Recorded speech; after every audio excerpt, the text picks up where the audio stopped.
All right, so welcome back, everybody. Another episode of the No Windy Sleeves podcast. Probably the one I've been looking forward to doing the most. Been begging for months, years really, to get Benny Biz in front of the camera. Not too much, in front of the camera action for Benji. So we've been trying to probe at this one for a while. I think there's a ton of good information that we're going to get from this. I'd rather kind of use it more as just a shoot the shit, introduce who you are more so more people can get to know you. I think a lot of the people, they see the shit that I put up kind of fucking with you at night. They don't really understand where you've been, what you've done to get to this point, and that really you're a brand new New Jersey resident. No, not. Well, you will be eventually, soon. Oh, big crack. But thanks for coming on finally, bro. I appreciate it. Yeah. Happy to be here. Can we get a quick glimpse of the pants that you're wearing?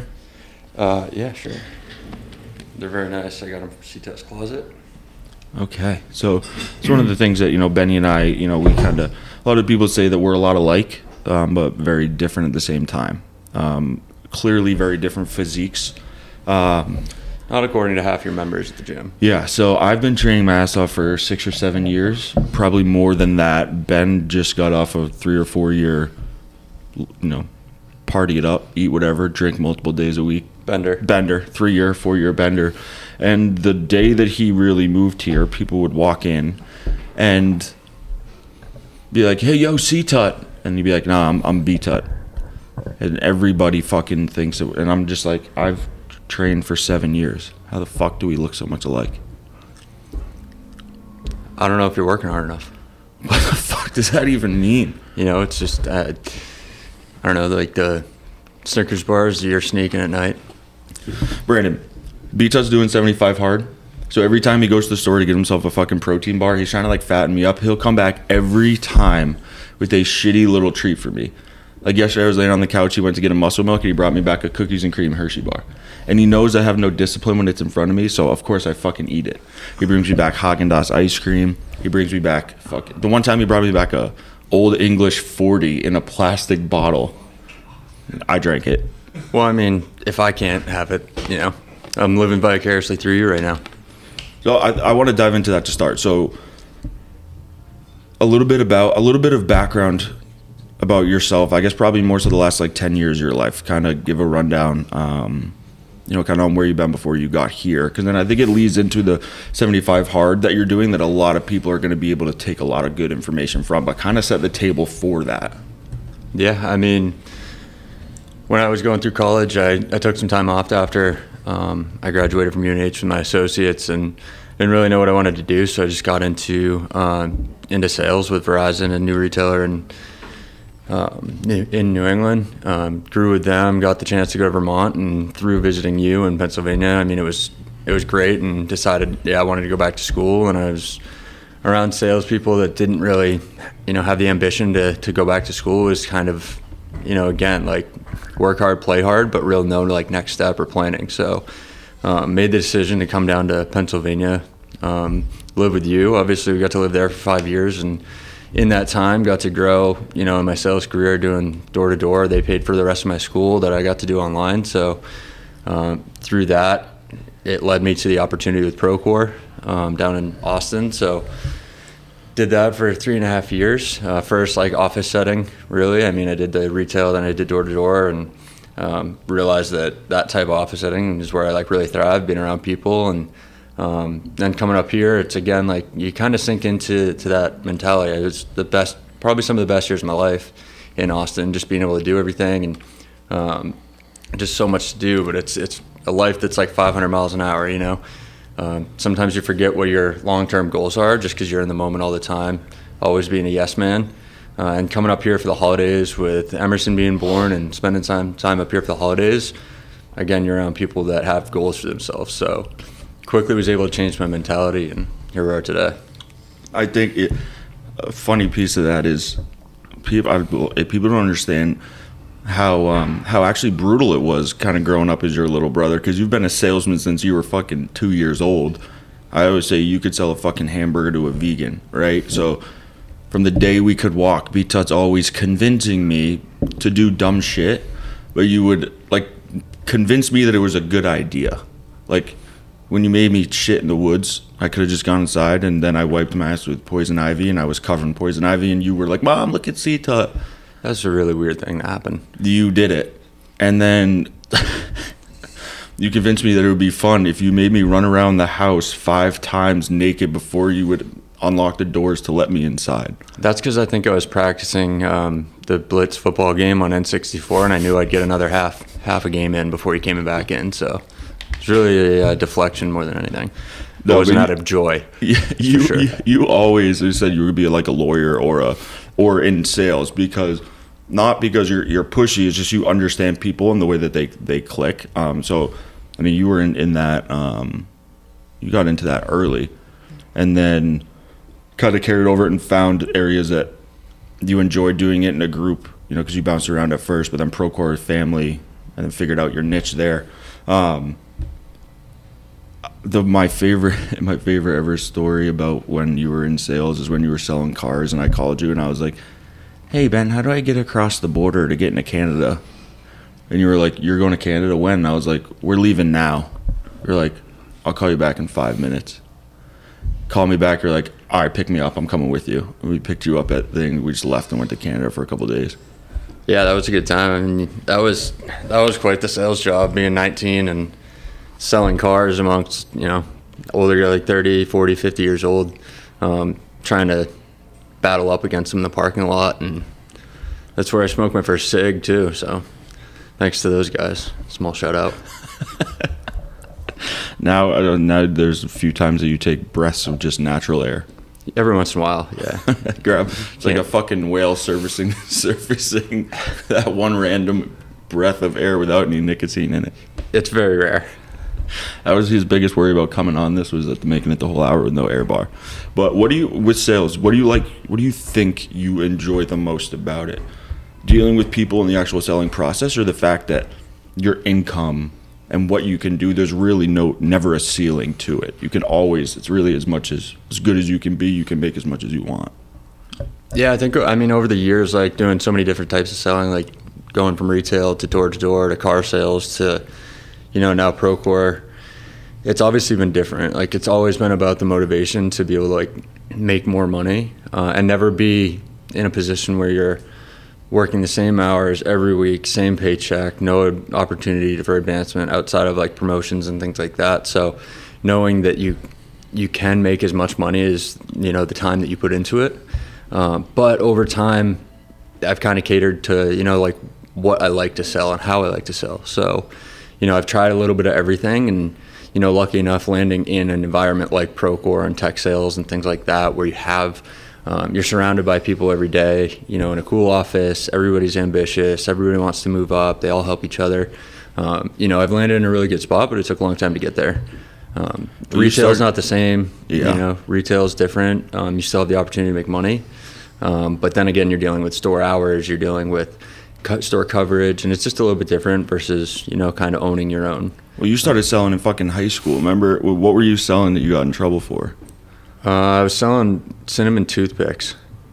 So it was weird. They came in like these little packets. I was like looking at like bulk candy online, like a real nerd. And I saw those and I was like, man, these were really cheap for like a box of like 100 packs, little like wax packs of cinnamon toothpicks. And I was like, man, if I can buy these for like 25 cents, I can for sure sell them for $1 at school. Like, everybody's buying gum. They can't chew gum in class. So they're getting, you know, having to throw their gum away or whatever. So can't do anything with toothpicks. And everybody's like, it's not really top of mind for everybody. So they see it and they're like, whoa, that's different. Give me some of those. Dude, I remember that. And then so many people were doing them, having them walk around school. Then they call you into the office? Yeah. They just said, like, I mean, it wasn't part of fundraising. They're trying to sell candy bars and do all this. And cinnamon toothpicks are circulating around. They're all over the floor, you know. People didn't really respect throwing them out or anything like that, so fell back everywhere. To me. Yeah. Did you and then you were working on your magician stuff. You had your magic set. I'm not sure what you're talking about. How's my podcast voice sound, by the way? It's actually pretty good. What do you think, Brandon? Pop the headphones on. I have. It sounds good. Yeah, you're pretty good. Thanks, Brandon. Not much validation, but appreciate it. I think What people don't realize too a lot with what you did is, so you had like, you were very, very good like golfer and everything, but your focus more too when you were younger, I feel from looking up, was always selling things, planning events, like being around, kind of like hosting shit almost. Yeah. And that was like a focus that really carried over, and it kind of always seemed like you were going to get into something like that when you got older, but you didn't know exactly what. Yeah, I mean, I've just always liked to watch other people have a good time, and if I can be part of like creating that environment, that's always been like a motivator to me, you know. So, you know, even when you talk about like golf and things like that, back then it was kind of pre-era before younger kids were into golf. So, you know, you took a lot of hell like golfing in high school if you weren't on the football team or lacrosse team, basketball, things like that. But I mean, looking back now, it's awesome. You're playing a couple rounds of golf after school. So I never just like, I mean, in most of the things I do in life, wearing these pants, I don't really conform to a lot of the stuff people like give me shit for. Street bike. The pants primarily. I'm still gonna wear the pants. I have stretchy pants on. I know, I'm not sure about those. Remember I gave you shit for having stretchy pants for a long time? I know, but that's one of the most infuriating things about you specifically, and I don't know what it is that when you start doing something, it starts trending. And it's 9 times out of 10 something that I've been doing for years that I've been shit on, and then boom, they're on C-Tut, trending. Hashtag C-Tut's new pants. The stretchy jeans, the air bars. Everything.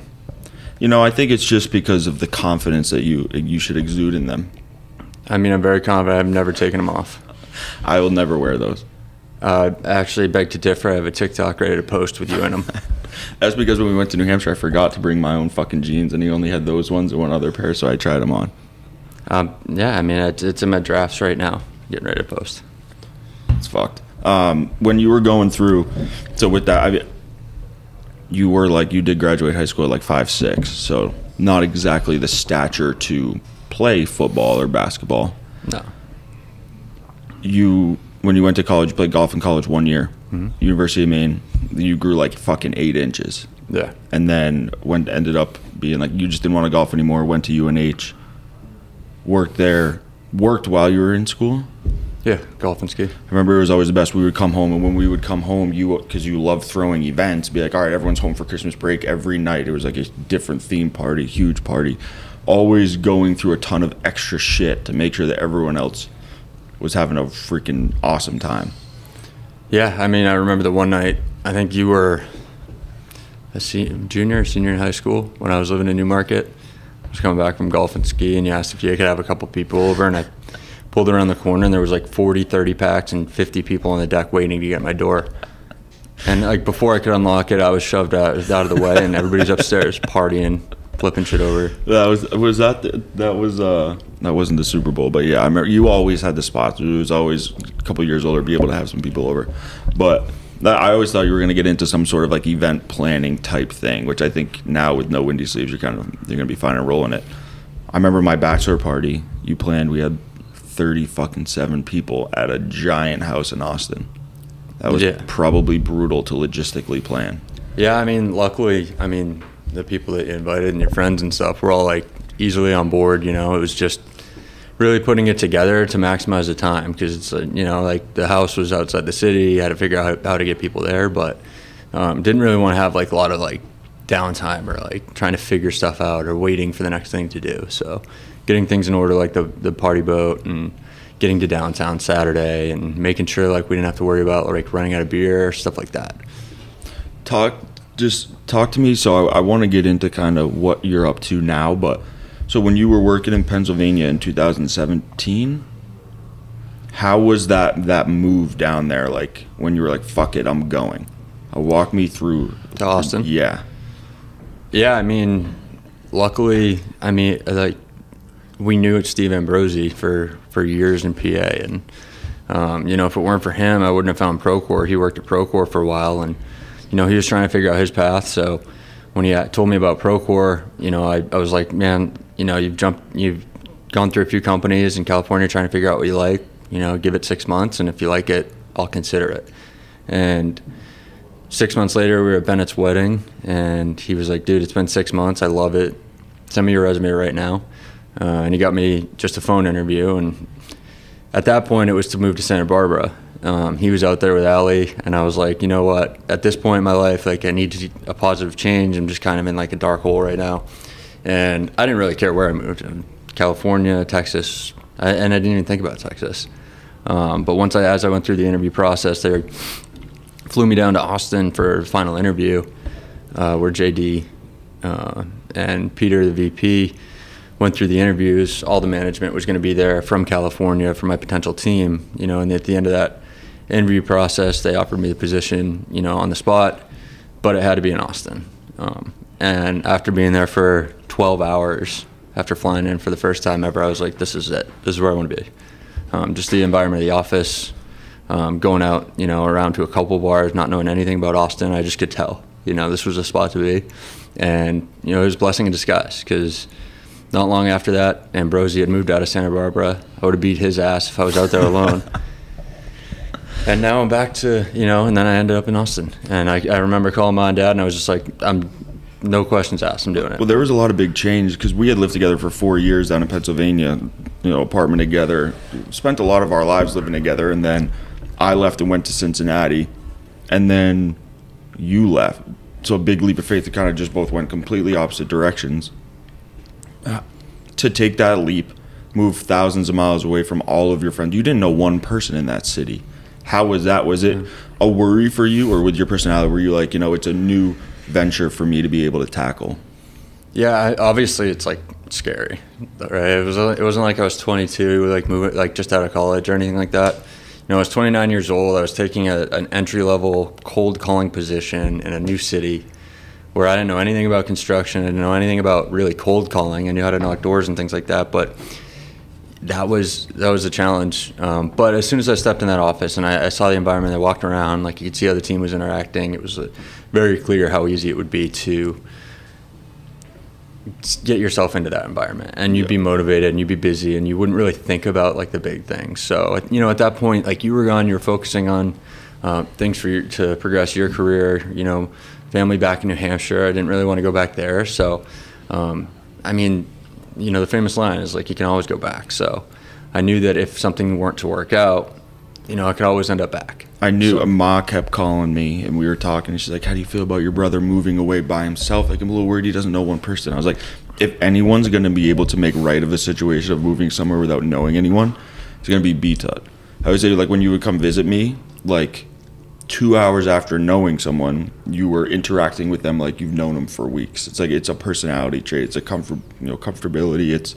It's part of who you are. So I was like, selfishly, I was like, fuck that, I don't want to go to Texas. But then, I wasn't worried like they were. But I think that kind of goes into why you've been able to be successful in that field, you know? Yeah, it's just there's a lot of like-minded people, and Austin specifically, just being like transplant city, it's really easy everybody's kind of going through the same thing. So you're meeting people that have just made transitions, big transitions, left their families, they're looking to go out. It's not like moving to, even if you move to like a place like Boston, it's not as much of a transplant. It's spread out, it's bigger, it's hard, it's not and grows like, obviously you've been to Austin, you made some good friends in Austin. Yeah. And it doesn't take long, because everybody's gone through the same thing, and everybody's there to have a good time and work hard and like enjoy life. Like all of the friends in your close group, none of them are from there. No, none of them. Literally none. No. And you got Pete down there. Yeah, that wasn't hard. Yeah. How was that? Procore is like the biggest company you've worked for, right? How was that first day? There's some backstories to the first few days, but we won't go into that. But it was interesting, because it went from, living in Pennsylvania, driving to a neighborhood in January, like knocking on doors trying to sell solar, or Comcast before that, and you're just you're secluded, you're alone all day. You have to find the motivation to go out and do that yourself. There's nobody really on your back. You may talk to your boss once a day and, hey, this is where I plan to go today, but at the end of the day, like, you get out of the car, there's no music, there's no headphones, nobody around you. It's just quiet, like knocking on doors. People are watching you, and it's just, it's a really good like growth phase in your sales career, to be able to be disciplined enough to get up and go do that and make a plan and knock on doors and get through like a million no's, doors slammed in your face. But when you transition into something like Procore, it's totally different. I always envy that environment. You would always send me videos, especially like towards the end of the quarter, those Fridays, or the Snapchats, or when I would FaceTime you in the office. It just, from the outside in, Procore especially looks like it creates a great place, because no matter what the fuck you're doing, cold calling blows. Like, it's difficult. They create a good environment. Looks like they've created a good incentive structure, not just from like a payment, but they make it fun to do what you're doing and make going there every day an awesome place to be. Yeah, I mean, through the pandemic, like people, most people love working from home. They're like, this is awesome, I don't have to go into the office or anything like that. I mean, everybody that I work with is crying to go back to the office. Yeah. And that's how it was. It was like you never woke up. I mean, you might be tired from the weekend on Monday morning, but you're never like, man, I have to get up and go to work. You get to go in, you get to see the people you work with. Most of them are your good friends, and you're going to have a good time there. You do your meetings in the morning on Mondays and get fired up, and they just create like a really good space for people to go in and enjoy to work. How are those like the end of quarter Fridays or so, like end of the week, like the environment there? I mean, it's fun. It's like it's what you make it to be. So if you're right on the line, I mean, you're going 1,000 miles an hour to get it going. Like people, are pumped up for each other as they continue to hit. If the team hits, it's awesome because you're leaving the office, which is on 6th Street, and you're going down to one of the bars. There's 50, 60 people, like in the heyday down there, all together. Just having some beers, celebrating the quarter. It was just awesome. I remember I'd be like hanging out, doing something, whatever, and I'd see that. I'd be like, damn, that looks fucking awesome. Yeah, I mean, beyond anything I ever thought I'd be a part of, for sure. Did they, as you went through that with them and you have those awesome times, like how much do you think that impacts what people are being able to do now during the pandemic? I know the numbers or whatever, but not having that atmosphere, do you think it's hold some people back? I don't think so. I think they try to keep it normal. Like people are close enough to where they got on Zooms, and they're still trying. In Austin specifically too, like with most things being open, once you're done working, you can go meet up with everybody for happy hours or at the park or things like that. So making sure you're making time for that. But for sure, I mean, you're sitting there alone all day. Yeah. 8 hours. So you don't have that time to run to the kitchen and grab a coffee or catch up with people that you see every day that you wouldn't talk to every day when you're at home. So you have like, your core closest friends and coworkers that you talk to, but there's still those people like, the masses of people that you would see and interact with and learn from and things like that you just don't have. So do they, this is the interesting piece about it that I find that I always say, so we talked about you being on however long you were there, Bender. That was actually a nickname that was presented in a meeting with 40 people with my director and JD and everybody. What is it? My nickname was Bender. Bender. I mean, I think a lot of that stems back to our DNA, because I'm the same way. Like, now I don't drink because I know, like, I love a good bender every now and then. I like to go off the grid from Thursday to Sunday. Monday and Tuesday blow. But how hard was it? I mean, down there. I say I could not live the lifestyle I live here down there. I could not do it. It's too easily fucking accessible down there. Like, how was that? Especially trying to balance work to be able to get those promotions that you got. Yeah, I think it was kind of just like work hard, play harder mentality. It's, grind through the week, and don't get me wrong, I wasn't like lifting and going nuts through the week, but just don't let it affect your work. So if you are working your ass off from Monday morning and that's your thing, I said when I went down there I want to be a yes man. I never experienced anything like it. I was going to be in a city. There's going to be a lot to do, and I didn't want to have to pick my battles. So I was like, I'm just going to say yes to everything I can do. So as I got to know people, different groups, people would go out different nights, and I just want to like interact and like meet a lot of people. So if you can, at the time, it just becomes repetitive, every weekend, especially me, I'd be like, cool, it's 5 o'clock on Friday. I need to hit up 30 people and gather everybody to a happy hour. And then that set the stage for the weekend. You know, you'd be drinking beers and hanging out for happy hour, probably end up going out all night, and then you'd make plans with people that night for the following day. You'd be like, oh, let's go get brunch, you know, and maybe hit the lake after that and this. And before you know it, you know, it's noon on Saturday. You wake up, you're tired. You're like, all right, cool. Like, I have plans with these people. Now I'm going to go back. So it was never an issue of like, I don't know, wiping yourself out. It's just you're not really progressing with much. You're just like, yeah, you're down there, you're making money, you're having fun, and it just kind of becomes the expectation. And it should for a while. Yeah. How'd that make, so your mentality, like how'd that make you feel Monday, Tuesday, Wednesday? Was it ingrained into your routine and lifestyle so much that you didn't really think twice about it? Because obviously where you're at now, your mental state, what you're doing is a lot different than what you were doing. You know, when you were going through that, did you even think twice about it, that it might be holding you back from doing other things that you wanted? I mean, I knew the whole time.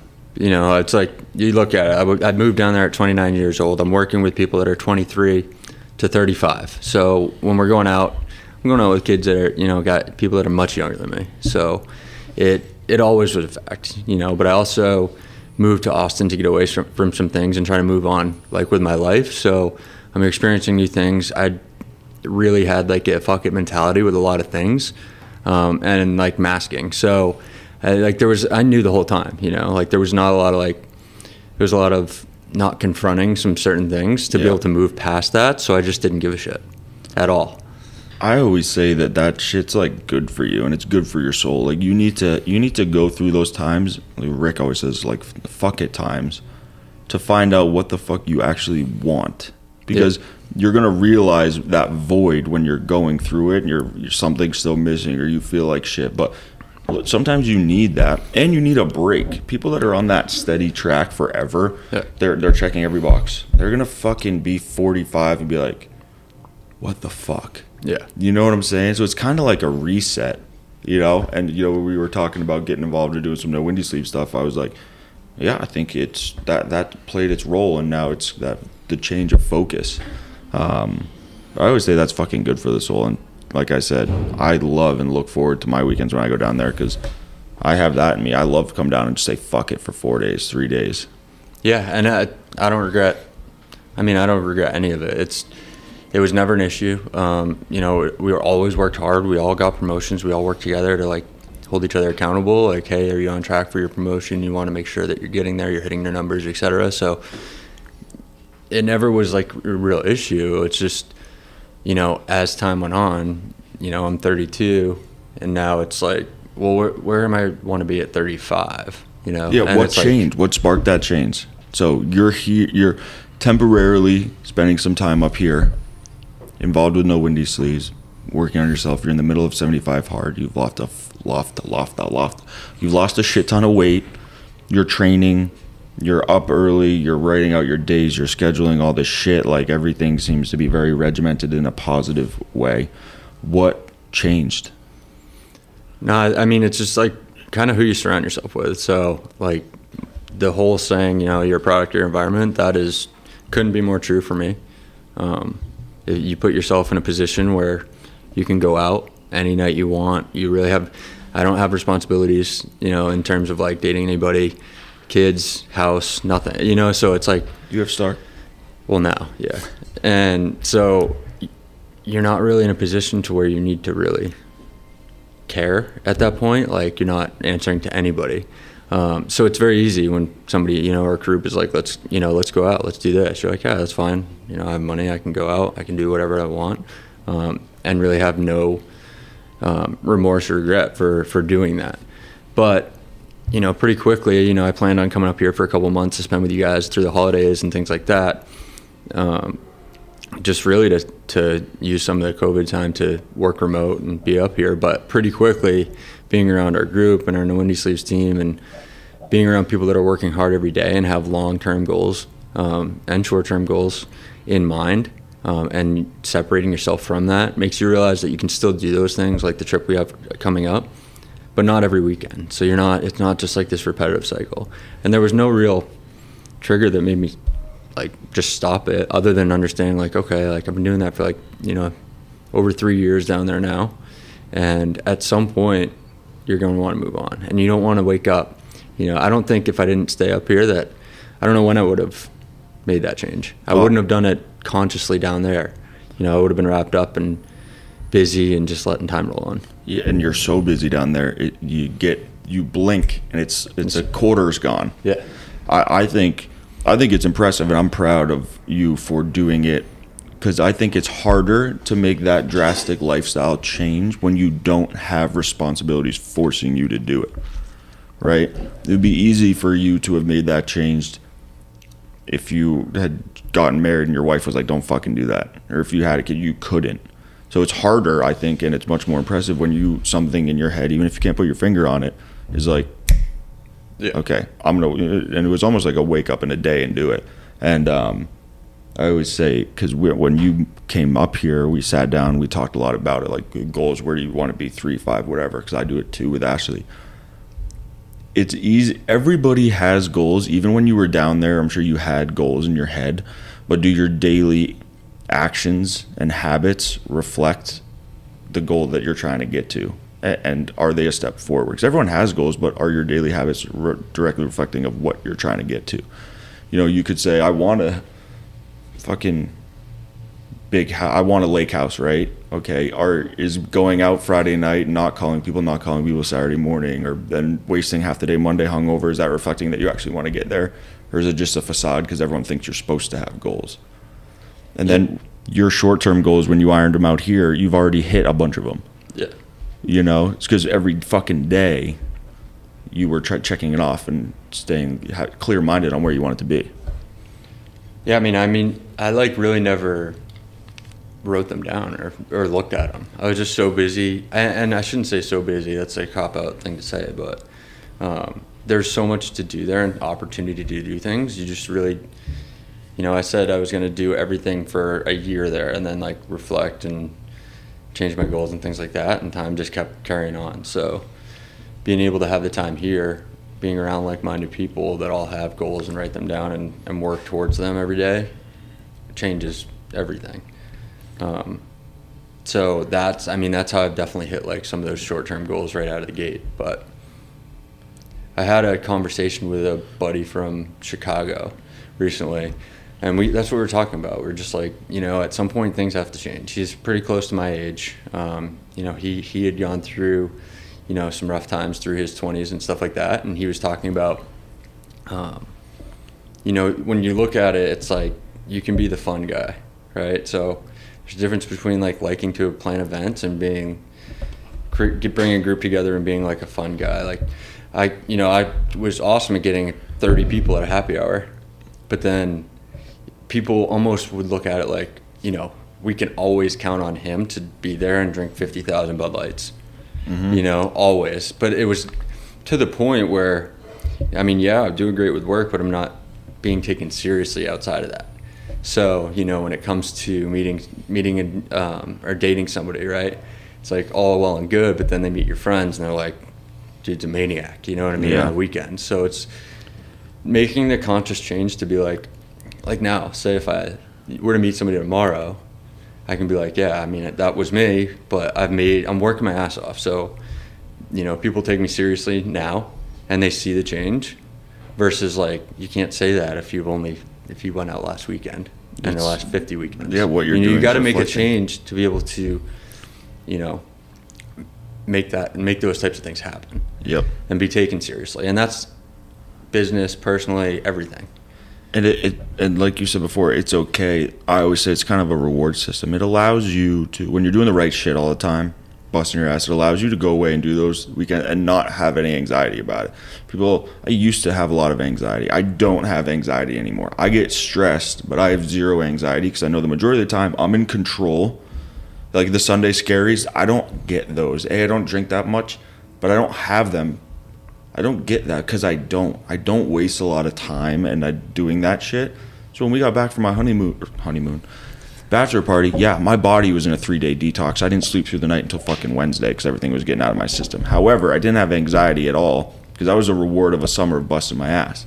And with that, I think so much of it goes into play of we can go away in a month and you can feel really good about doing it and you can still have that in your personality. Yeah. Doc said, it's like, I'm never fucking going away with the Tuttles ever again, because I feel like it's just who can drink the most Bud Lights and who can stay up the latest wins. Yeah. You know, and that will never be out of our system.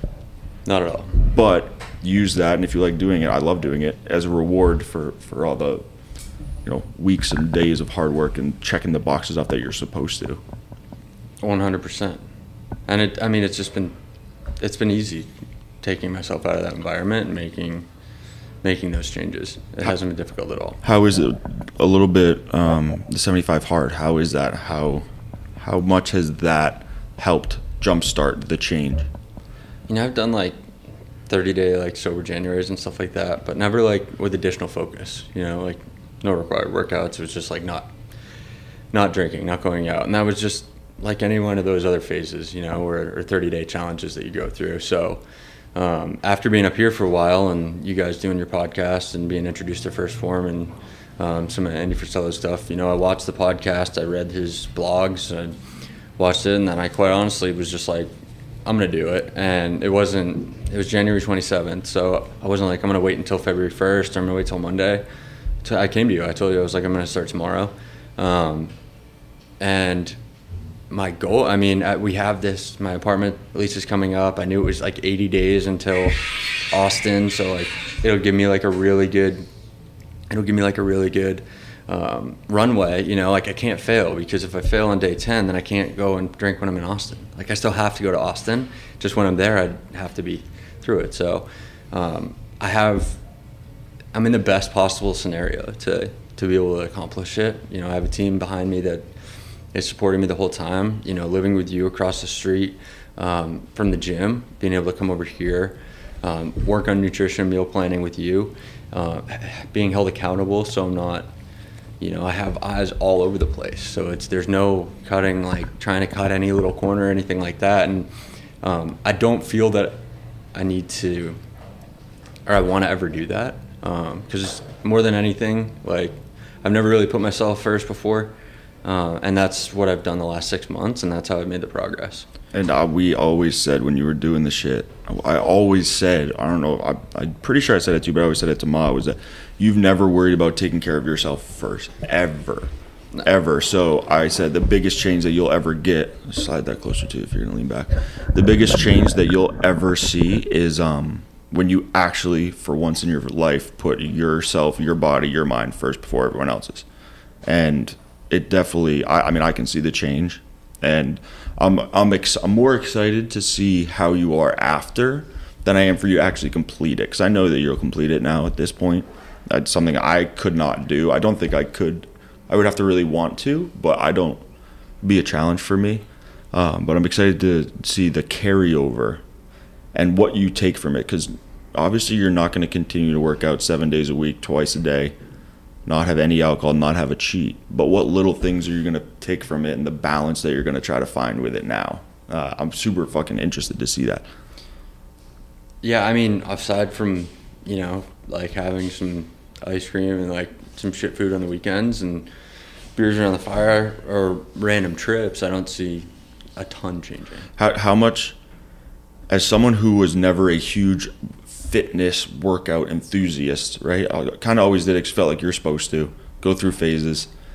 How much has that helped as a carryover for everything else? Either set the tone for your day, make you feel better about it. Do you see a direct correlation between the training aspect of it and taking care of your body and to the success and the growth of all the other parts of your life? Yeah, I mean, honestly, I think that the outdoor workout, you know, I've just done walks. Like, I haven't done like really intense outdoor workouts. It's cold as shit. Like, it's been snowing and raining, and you know, I've been through, you know, a few days of like really shit weather out there. But the point is, for that, like, that's probably been the best thing, because it just gets you up and moving. In that 45 minutes that you'd spend sitting on your phone or sitting on the couch or not really doing much, because you don't have that, you don't really have anything else to do. You've done like your first workout, you've done your work for the day, you've done everything else you need to do. You know, you can burn that time up quickly instead of just get up and get moving. And, you know, I use that time to call and catch up with certain people. So it's nice because I'll just hop on the phone, go on a walk, get the body moving, and when I mean, it goes by in a flash. You're back and you feel good for getting up and moving around. Had a good conversation, hopefully, with somebody that you wanted to talk to for a while, and get to catch up with them, and you get back and you feel good. Yeah, I think it affects. I mean, what you're doing with the training, you'll feel a lot better about yourself, your image, your confidence. That carryover, I think it's the best antidepressant out there, better than any pharmaceutical. But the overall, like the little areas that I think the changes affect that I've seen too, which I love to see, is that you have openly said when you were in Texas doing that stuff, you were a shitty friend. You didn't call people. You didn't text people. You missed some weddings and stuff that you wish you hadn't. And you've made it a point now to, because you weren't like that. You were actually the exact opposite. Like, you were actually fucking annoying because you would always call me and I'd be like, what's up? And you just want to talk. Yeah. I don't do that. But you're just like, Dad, like, you don't, if you're in a car ride for an hour, you're calling 3 people. I would sit there in silence or listen to music. So you were the exact opposite. When you went down there, you cut yourself off. And you've used this time to reconnect with people. Yeah. I mean, well, one, I know that you're not a caller, which is why I was so pumped for this podcast, because this is quite literally the longest conversation we've probably ever had in our life. So thanks for that. But secondly, I didn't really cut people off. I just built a new life down there. You need an 8X. Sorry. Huh? Nothing. Didn't hear you. Cut out. Yeah, I mean, yes, I cut people off, but it was also, I wasn't just in a padded room down there somewhere, on my phone. I would know, you didn't call me, so. I mean, I was with, a whole office of 500 people new. No, life catches up. Yeah. Life was crazy, and before that was most of the biggest parts of my life were the people that I missed their weddings or special moments in their life that was in the Pennsylvania life, and it sucked too, and like that's what I got to reflect on, like being up here, was that there was nothing that was holding me back from going, other than I would convince myself that, hey, I shouldn't pay all this money to go, like I should save money and stuff like that. And then come Sunday, I'm like, wow, I just went to Rainy Street and spent more money than I would have on that trip. Yeah. So that's where they may never know that. They might be like, cool, Ben did a responsible thing. He let me know he can't make it and things like that. But that's not guilt that I held. So I felt important for me to reach out to them and basically just come clean out. Hey, dude, I was just a shit friend. I didn't really need to save the money. I could have been there.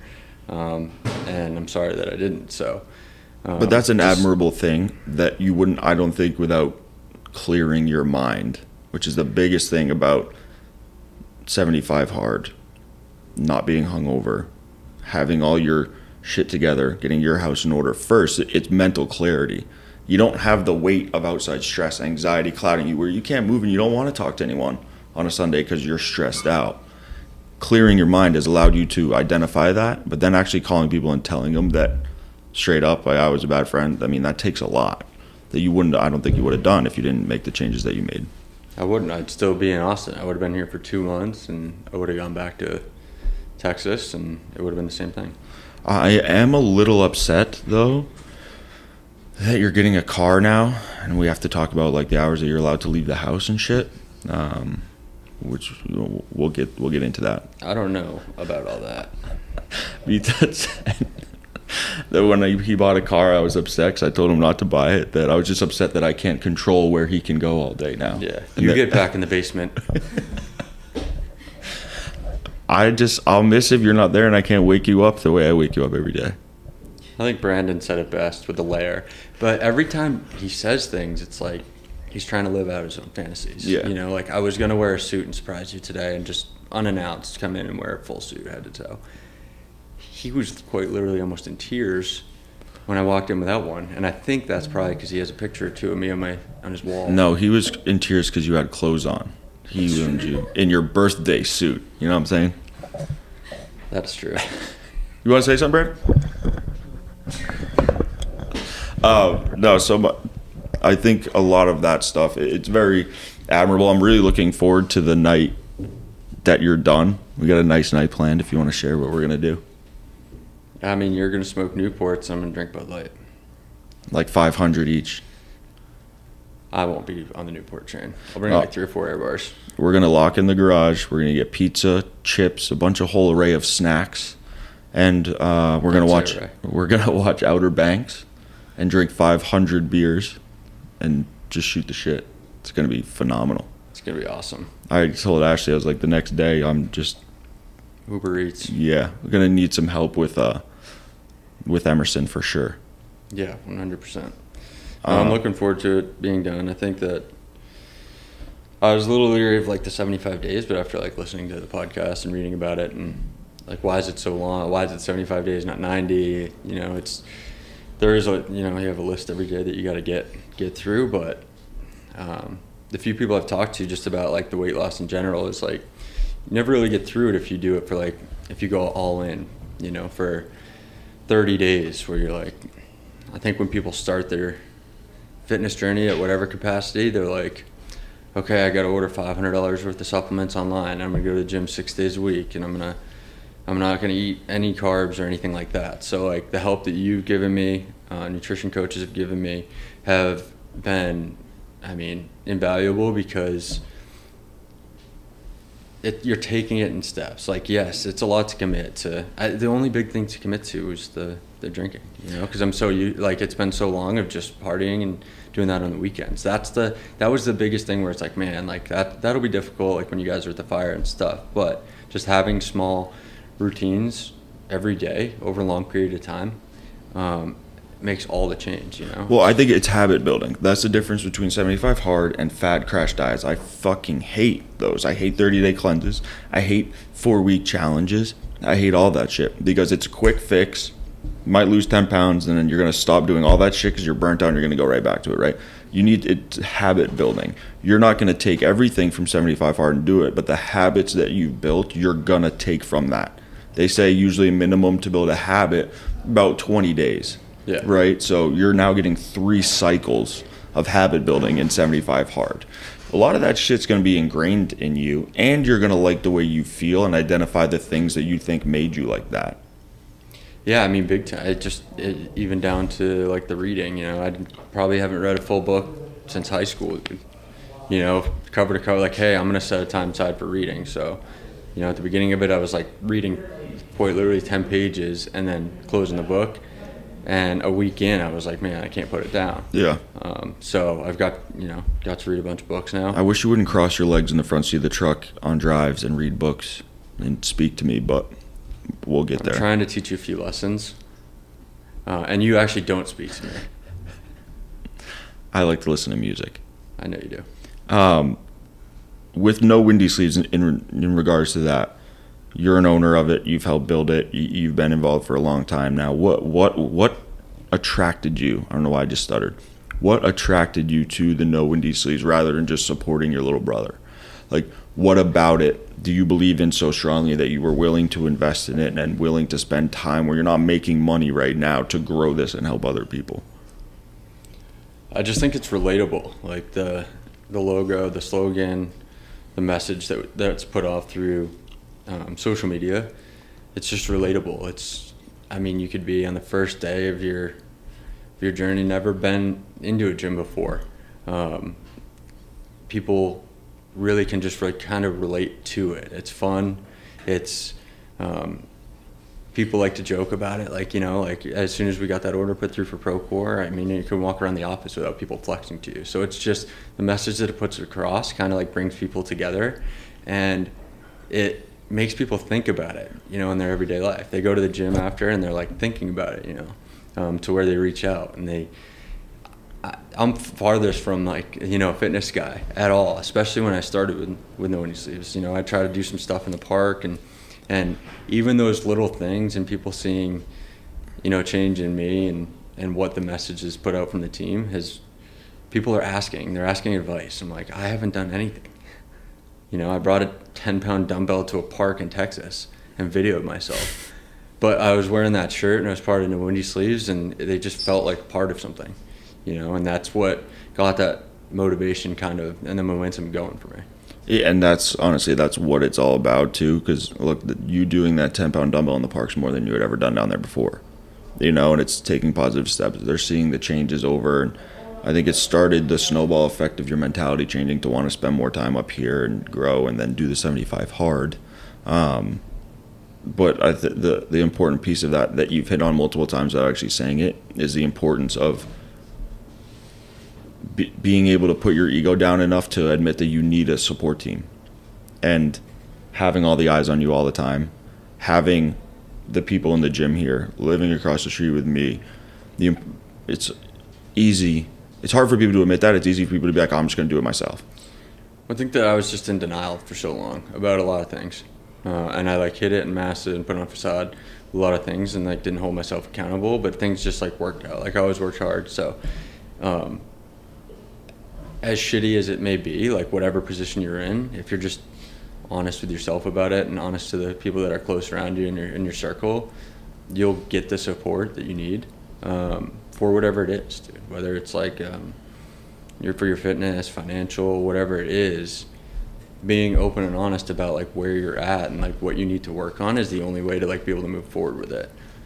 Because other than that, you become like irritable, you know. Yeah. You're pissed off about it. You're not honest with people about it, which means you're not honest with yourself about it. So being able to open up and just tell the truth, and no matter what situation it is, and a lot of that came from listening to podcasts like with Seth and some other podcasts, you know, with guys just like Seth, just talking about like the truth. And if you can be honest with yourself and not hide anything, that's the only way to really grow. And it's gonna suck at first. I'll tell you, like when I first got here, I like looked at like kind of everything at a high level, and I wrote things down and like just kind of looked at where I was, and it was very, very overwhelming. And if I was in Austin, I'd be like, cool, I'll deal with that Sunday after the weekend. Not, hey, this is something that needs to be dealt with now. It really sucks, but map it out and make progress. Yeah, and having those uncomfortable conversations, but being confident enough in yourself and what you're doing. I always say, like, I'll get shit when I go home to New Hampshire. People are like, "Yeah, no," and I'm like, you know, they're mocking. I fucking love it. I'm like, hey, you're watching my shit, but I don't care, because, you know, I know that you support me, and if you don't, fuck you, right?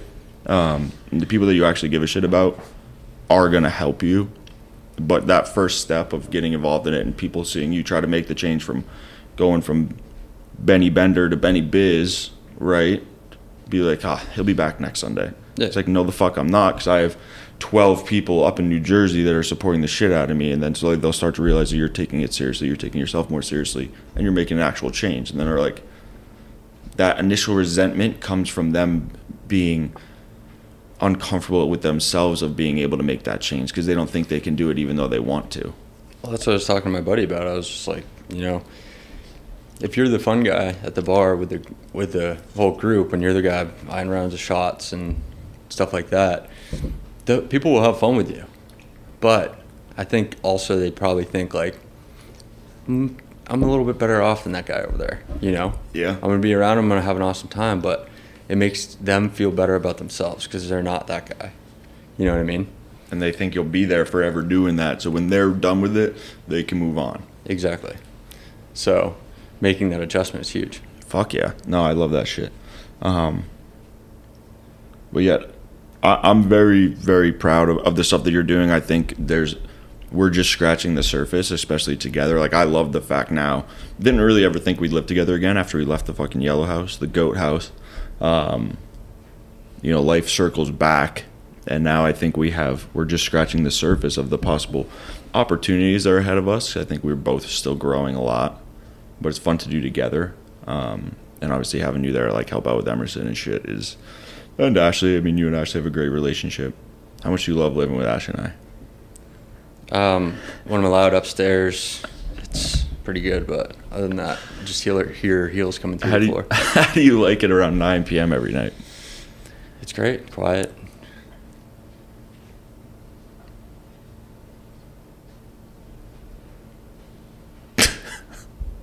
I was more referring to nothing sexually, More so about the times that we just like to shit on you around 9 p.m. when you come upstairs in your stupid pants. I mean, Ashley goes through two phases. In the morning when I'm making coffee, she's on my team shitting on you, and at night it's just like World War III. Yeah, Beta came up once, and I shit on Ashley, and Ashley was looking at me, and then Beta walked in the room with some weird pants on, probably, and his nighttime shirt that he said. They were our no windy sleeves joggers. No. And she goes, I was like, Ash, nice pants. She goes, look at fucking B-Tut's pants. And B-Tut's like, why do I even walk in this room? Then he just walked right downstairs. Yeah, they both laughed for like 15 minutes. B-Tut does have a nighttime shirt that he likes to put on, and wherever I am in the house, come find me and show me that he puts it on. And it's like 4 sizes too big. So comfortable. And he just puts his comfy clothes on. I can't. It cracks me up. Is there anything in closing that people looking to make a change, people looking to even making the leap of faith to move across the country, you know, what advice from your experiences would you give to people looking to make a change? I mean, for my change to move into Austin, just do it. I mean, obviously you can always come back. No matter whether you're leaving Austin to go try New Jersey, like Austin's always there if I ever wanted to go back. So making that change. But I think in terms of like positive change in my life, you go from one extreme to another as quick as I have been. It's not biting off like more than you can chew at first. So don't try to go like, you know, one extreme to another and spend all this money on like juice cleanses and gym memberships and doing all that. You know, the real trainers like the team here that understand that, not those quick like weight loss 30 days, is just make it sustainable. And I didn't really realize that until day 65 now, because I've never really gone more than like 30 days of focusing on something like this. And you can see the changes like mentally, you can see the changes physically. Do something that you'll commit to. You know, it's like the habit stacking. So if you say you want a life of fitness and you've never really been in it, commit yourself to like 2 days a week of walking. Do it for a month. Because then maybe after 2 or 3 weeks, you're the person that's like, man, like that third day, you're just like, I want to go and walk today. And then you start start adding to that. Start with a simple diet. Like, hey, 4 days a week, I'm going to eat right. I'm not going to do it 6 days a week, 7 days a week, never touch a carb, you know. I mean, you know more than anybody. If it fails, it's not sustainable, so just start small. I always say if this shit was easy, there'd be a lot more people walking around with 6-packs, right? So understand there's no quick fix that's going to be sustainable for the rest of your life. Habit stack. Build new habits, create new habits are going to be able to carry you over. It's the reason why none of us are walking around at 4% all the fucking time. Yeah, I mean, just surround yourself with the people you want to be like and grow with. One of the memes you see on Instagram all the time is like, if you surround yourself with 5 millionaires, you'll become the 6th millionaire. So whether that's in fitness or becoming a millionaire or whatever you want to do in life, you're not going to do it by being around the wrong people. It doesn't mean the people that you're going to not surround yourself with are bad people. They just don't have the same goals as you. And you can still associate with them, but that's not who you're spending the majority of your time with. That's not your circle. I fucking love it. All right, bro. So, appreciate it. Cheers up with the bangs. Benny Biz, thanks for your time. Hit him with a whoa.